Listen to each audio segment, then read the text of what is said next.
Welcome to a new episode of Sustainability Forward, the podcast. Today, we are doing a special episode on climate policies, as quite a lot has happened in the last couple of weeks. My name is Rishi, your host, and with me is my co host, Carmine. Harishi, yes, very interesting subject indeed. And in the previous week, we saw a few of these announcements being done in UK. Macron also talked in France. We have something new, the CBAM happening now in Europe, actually from October 1st. And this is really big. So let's talk about a few of them, understanding what they are, what's happening, what this really means. And probably we can start from the country where you're living in, Richie. So please help me to understand what's going on over there. Yeah, the UK government has done what can only be described as a U turn on some of the commitments it had originally made towards climate under the leadership of Prime Minister Rishi Sunak. Um, I think the Prime Minister believes that a more pragmatic approach is needed to achieve the country's net zero goals by 2030. But he wants to consider the economic burden on the population of the UK in trying to achieve this goal. So if understood well, there is a delay in phasing out the new petrol and diesel cars sales from 2030 to 2035. And this is more or less aligned with other European nations. So while this decision is still waiting for parliamentary approval, there are some concerns, especially from the electric vehicle manufacturers in preparation for this, for what it was a 2030 deadline. Yeah. And in fact, Lisa Brankin of Ford UK has actually expressed the concerns of the industry. To quote her, she said, our business needs three things from the UK government: ambition, commitment, and consistency. A relaxation of 2030 would undermine all three. Yeah. And there is also another aspect that has been highlighted. This is about extending the deadline for the elimination of gas boiler sales. And also this one has been viewed as a step back. Now, under the new framework, also homeowners are not obliged to switch to electric heat pumps are just when their gas boiler needs replacement. Now, there are grants for boiler upgrades. These grants have been increased to £7,500.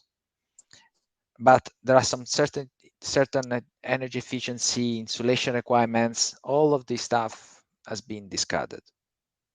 Yeah, and before the Prime Minister's speech, Chris Norbury, the CEO of energy supplier Eon, also said something significant. And again, to quote him, we risk condemning people to many more years of living in cold and drafty homes that are expensive to heat in cities clogged with dirty air from fossil fuels, missing out on the regeneration this ambition brings. Yeah. Now, uh, definitely now we are entering the political arena. So UK will have a general election happening next year. So there is all this play between parties ahead of this upcoming general election. However, all of this reminds me about what the previous Bank of England Governor McCartney defined the tragedy of the horizon. Back in 2015, he gave a speech at Lloyd's of London around the long-term nature of climate change, that the impact of it that will be felt beyond the traditional horizons of most actors, imposing a cost on future generation. And this challenge extends beyond the business cycle, the political cycles, the mandate of technocratic authorities. So the tragedy of the horizon underscored the need for a long-term perspective in addressing climate change, something, as we said, that often clashes with political and economic short-termism. And when we look at sustainability, then we need to definitely have an extended horizon. So a willingness to endure short-term cost for long-term benefits.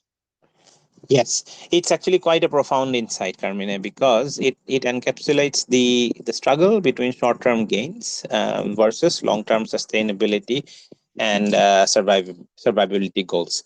But okay, that was the UK. Let's now maybe switch to the country where you are, France, where President Emmanuel Macron has rolled out an ambitious plan Yeah. to propel the country towards its 2030 goals. And lots of numbers involved there, Carmine. How are they looking? So he defined this environmental plan à la française, because it's really tuned on the engagement that France has to take. Uh, so in France there is the mission to halve greenhouse gas by 2030. Let's remember that France has the plan to be net zero by 2050. And so the plan is now seeking to accelerate all this plan with the adoption of electric vehicles, incentive to farmers and industrial groups, so to shift to less polluting resources. So going back to cars, France aims to produce at least 1 million electric vehicles. And this is complemented by state-sponsored system for leasing, especially for modest incomes, and so giving available for to many. And it's not just about vehicles. It's also a plan that want to convert existing coal plants to biomass energy by 2027. So it looks like we are moving to the right direction. Mhm. An environmental plan a la francais. I really like the sound of that. And actually, this initiative also brings a financial boost to the transportation infrastructure itself. There's about 700 million euros of state funding, which has been specially kept for 13 commuter train projects around major cities. This investment is expected to modernize the public transportation system while making it greener, and certainly will be an appealing choice for many commuters. Yeah. So it's a complex plan. A plan probably will keep evolving. Now, what is interesting to see is the fact it's a blend of financial, technological, regulatory measurements. Of course, IATA escaped criticism. Some environmental groups argue that the plan lacks in the level of ambition required to really address the climate emergency. Um, However, there are some targets there are some financial commitments. So let's see what will happen there in France. Yeah, many interesting things happening in France, but let's maybe now zoom out of France to look at the European Union. Quite a big news week there, Yep. with the kicking off of CBAM, or the Carbon Border Adjusted Mechanism. This is clearly, in my opinion, a beacon of hope. It shows the EU's formidable commitment to climate action, and quite clearly is aimed at curbing emissions not only within the borders of the EU, but also from products which are imported into the EU. Let's discuss that a little bit more, Carmine. Yep. I think what's important to understand here is that CBAM is all about to prevent carbon leakage. And this happens when companies move their carbon intensive production abroad to countries where climate policies are less stringent, or when a EU product gets replaced by more carbon intensive import. So the CBAM is the EU steps to plug this gap. Indeed. And it's not just about keeping a check on emissions within the EU. In fact, what I like most about it is that CBAM is actually trying to create a level playing field for domestic producers as well as importers into the EU in terms of carbon pricing, which is actually, it's a little bit nuanced but very important, right? So by ensuring that a price is paid for the carbon emissions embedded in imported products, the CBAM is actually equalizing the carbon price, right? So thereby fostering a cleaner production policy, not just within the EU, but globally. Yeah. So it's a complex mechanism. So, and in order to scale it, they are going by industries and also in a phase approach in time. So initially, this mechanism will just cover certain carbon intensive goods, such as cement, iron and steel, aluminium, fertilizer, electricity, and hydrogen. And when it will be fully phased, the CBAM will encapsulate more than 50% of emissions in sector covered by the EU emission trading system, the ETS. Yeah, and also let's not forget, it's a very well thought out plan, or at least that's how it appears right now, because it has a phased approach. There is the transitional phase, which starts on the 1st of October, or has already started, and it will run until the end of 2025. And during this transitional phase, importers will only have to report the greenhouse gas emissions embedded in their products without any financial payments or adjustments. So this phase will be kind of the learning period, kind of like a pilot for all stakeholders that are involved.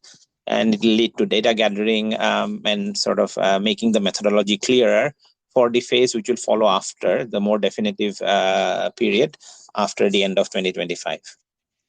Yep. So this is big. It's something that definitely in Europe will have an effect. In our countries engage, our companies engage, new business model, innovation.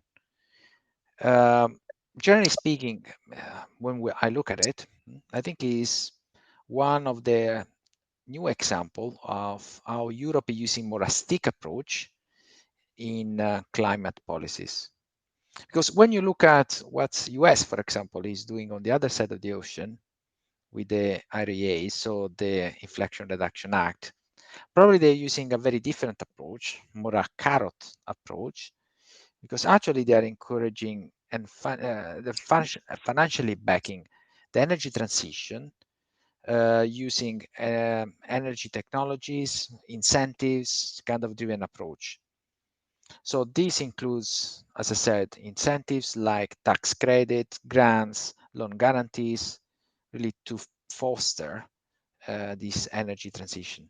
Yeah, and IRA is really a prime example of a carrot based approach. It's a complex topic. I think we will actually need a dedicated episode on this topic, Carmine. Maybe a conversation for another day. But for now, let's close this episode. Until then, listeners, stay tuned and stay green.